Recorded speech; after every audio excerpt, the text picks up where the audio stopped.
Rings of Power, Episode 6. In some ways, this is the best episode so far. But what I mean by that is that it's the least terrible episode. The bar has been set pretty low based on the previous 5 hours we've had to endure to get to this point, but stuff finally happened. Oh, man. Sadly, not all of it was good. We'll get to the writing in a second, but the episode did benefit from being focused and streamlined. We didn't have creepy, savage Harfoots. We didn't have elves and dwarves politicking over non-canonical Mithril. This episode focused just on 2 storylines that converged, and it was, the Sutherlands fighting the orcs and the Numinorian army sailing across the ocean to assist them. And it was stronger for it. But that's kind of where the good stuff ends. Keep in mind, we are now 6 hours into this saga, and by comparison to the gold standard that is Peter Jackson's Lord of the Rings trilogy, we are now nearing the end of the Two Towers and the Battle of Helms Deep. So this show, with a much bigger budget and 20 years of advancements in filmmaking, needs to stand up to that. And in my opinion, it fails. Okay, so first off, the orcs show up at the fortress where the people of the Sutherlands have gathered for safety and defense, it being their best shot at surviving this, and the orcs find it empty. The orcs actually and Adar do not need to fight these people. They didn't bring food to the fortress. The orcs just need to wait them out. Form a siege, let them starve. Also, the orcs don't really need the sword key. We'll get to that later. Second, I am not sure how the people of the Sutherlands get out of this fortress. It's not shown, it just kind of magically happens. The people are all of a sudden out of the fortress, they're watching from afar. I don't know how they got past the orcs. The show doesn't show us, the show doesn't tell us. As far as I'm aware, there's only one way in and out, and it's that bridge. But somehow they get out. I don't know why they would leave the best chance of defense they have for the village that's unfortified, but they do. And their plan is to collapse the tower and try to kill most or some of the orcs and Adar.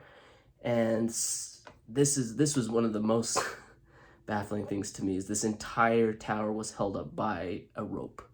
Maybe they rigged it to have it fall once Arendir shot it, but they did. The show, once again, doesn't show us that.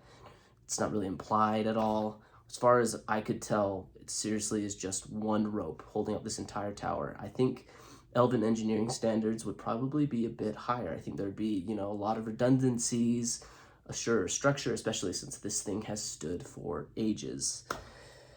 But instead, the people leave the tower, they go back to their village, and they spend their time fortifying that. I don't know why they wouldn't just leave and try to escape this land. They're clearly outnumbered. I thought the whole point of going to the tower in the first place was it was their best shot of survival. Back on the ships, Galadriel has this line where she tells Isildur, "Humility has saved entire kingdoms. The proud have all but led to ruin." And I just had to laugh at this because, yes, it is the most Galadriel saying that we've had so far in the show, but it's a complete 180. It's a polar opposite of the version of Galadriel we've gotten in the show. Her character has not shown an ounce of humility thus far. So it just was a hard one to swallow. Later, when Theo and Bronwyn and the rest of the Sutherlands people are preparing for the orcs to come, Bronwyn tells Theo this line, "In the end, this shadow is but a small and passing thing. There is light and high beauty forever beyond its reach. Find the light and the shadow will not find you." A decent line, honestly. It tickled my memory. It felt familiar. And so I went and looked it up, and this is a line from Sam in The Return of the King where he says, "But in the end, it's only a passing thing, this shadow. Even darkness must pass. A new day will come. And when the sun shines, it will shine the clearer." Yeah, I think Sam's line is better. I don't know if I should be upset or appreciate the homage to Tolkien's original novel, but the show hasn't built up enough goodwill, in my opinion, to pull this off. So it just feels a little cheap to me to give Sam's line to Bronwyn and just kind of recast it. What else happened in this episode? Honestly, it's all pretty predictable. The fight it's entertaining enough. It's more entertaining than what we've seen thus far in the show, but it does not compare to even the most boring moments of. It doesn't compare to the fights in the Hobbit trilogy, in my opinion, Peter Jackson's inferior film trilogy. But nothing's really surprising. You know when Arendir is against the well fighting this giant orc and he's about to get stabbed through the eye. You can almost count it. You're like, you can foresee, oh my gosh, here comes Bronwyn, ready to save the day. 3, 2, 1, boom, there she is. Because this show is just full of every trope in the book, every television trope. And I'm not sure why the people were so shocked when they discovered that they were actually fighting their neighbors who had betrayed them. Like, isn't that why they betrayed you? They betrayed you to go help the orcs and Adar kill you. You shouldn't be that shocked. And the most surprising thing that happened in this episode was that Bronwyn got shot. She's, the orcs start volleying arrows into the crowd. She gets shot twice. I know she does. I went back and watched it like 5 times, but then she's only treated for 1 wound. And for a second there, I was like, oh my gosh, are they gonna do it? Are they gonna surprise us and actually kill off Bronwyn? Like, that would be a bold and exciting move, but there's just no way that this show would do that. Instead, Arendir and Theo cauterized the wound with a hot stick from the fire and some seeds, and maybe I missed it, but I didn't feel like there was a setup to imply that these seeds were really good for healing wounds that are gushing blood. Overall, I think the show is much more gory than Peter Jackson's films. I think it's trying a little too hard. The gore is kind of like a cheap way to invoke empathy, in my opinion. If you look at Peter Jackson's films, there are gore, but it's pretty tame. There is some gore, and if you look at a film like The Dark Knight, when that opening bank scene where the Joker and his henchmen are robbing and shooting everyone, there are people getting shot with shotguns and there's no blood, but the scene works really well. So in my opinion, you don't actually need to have excessive gore. Sometimes you do. Like, you think about Steven Spielberg's films, war films especially, and the battle for D-Day and Saving Private Ryan. Like, you need realistic gore in order to get the full effect of such things. But this just feels a little bit like it's trying too hard. I can't really explain it other than that. That's just a side note. But let's see what else happened in this that was so predictable. Just Galadriel coming in and being like amazing. When the orcs. When the Numenorians do show up on their horses, first off, I have no idea how they got that many horses on 3 boats, but the shots are so strange because it's like pitch black. It's dead of night, the shots from the tavern of the Sutherlands people, and then it's contrasted with shots of the Numenorians, and it's clearly morning, like late morning on these shots. And it's just this weird, but they're just like over the hill. So I'm not sure how the timing on this entire episode worked. It's presented as if it's like maybe 2 days.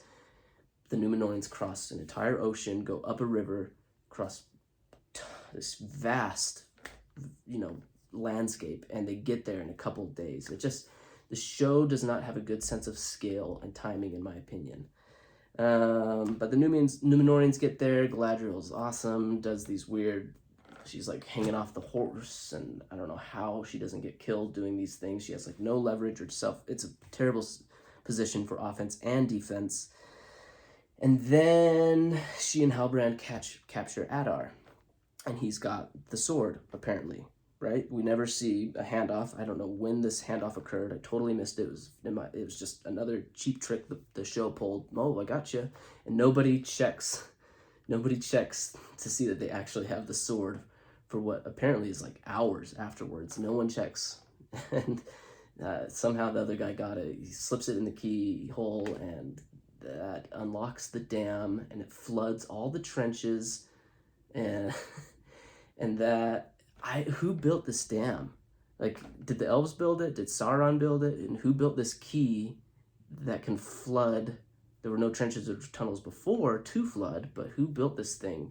Like, the show just, man, I just feel like there's no, it just does whatever it wants and expects us to go along with it and to be odd because it looks really pretty. It's just so bizarre. I'm not a geologist either, but I kind of feel like flooding a volcano with water, maybe the thinking here is that the steam from the heat will cause enough pressure for it to cause an eruption. I think that's what they were going for. But there's also like this massive hole that the water comes through.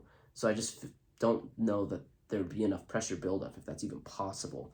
The show hasn't built enough goodwill, as I said before, in order for me to suspend my disbelief, to just believe what I'm seeing and enjoy it. I'm suspect of everything I see on screen with this show.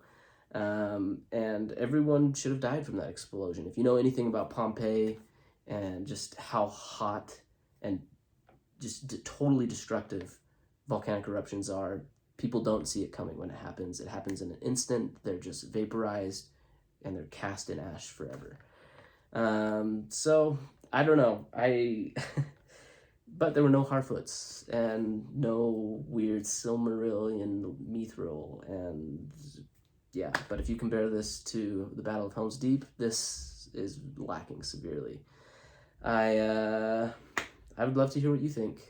I'm a little bit baffled by this show and just the writing decisions that were made with this budget.